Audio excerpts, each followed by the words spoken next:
Pinangunahan naman ng Lubang Maritime Law Enforcement Team ang coastal cleanup activity na ginanap sa Barangay Maliig, Lubang, Occidental, Mindoro. Patrolwoman Ana Rose Guadagna sa balita.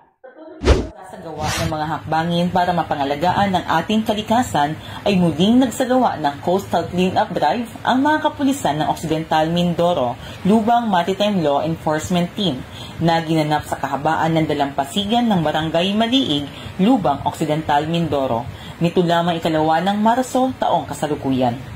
Ang aktibidad ay naisakatuparan sa inisyatibo ng mga kapulisan ng Occidental Mindoro, Lubang Maritime Law Enforcement Team sa pamumuno ni Patrolman Lloyd P. Villas at sa ilalim ng pangangasiwa ni Police Major Marlon C. Meliendez, Station Chief. Katuwang ang Headquarters Regional Maritime Unit 4B Boat Personnel, Philippine Coast Guard, Bureau of Fire Protection, mga kawani ng barangay, mga mag-aaral ng senior high school at mga residente ng naturang barangay.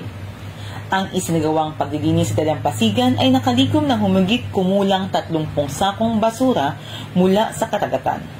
Ang aktibidad na ito ay naglanayong panatilihin at pangalagaan ang kalikasan at kapaligiran alinsunod sa PNP Core Value na makalikasan. Ang kalikasan ay ating yaman. Tumulong at makiisa sa mga programang pangkalikasan para magsilbing inspirasyon sa karamihan, para maging bahagi sa pagpapanatili ng kagandahang taglay ng kalikasan para sa ating kinabukasan. Mula dito sa Calapan City, Oriental, Mindoro, ako ang inyong PNN correspondent, Patrolwoman Ana Rose Guadagna, alagad ng batas, tagataguyod ng Balitang Pulis.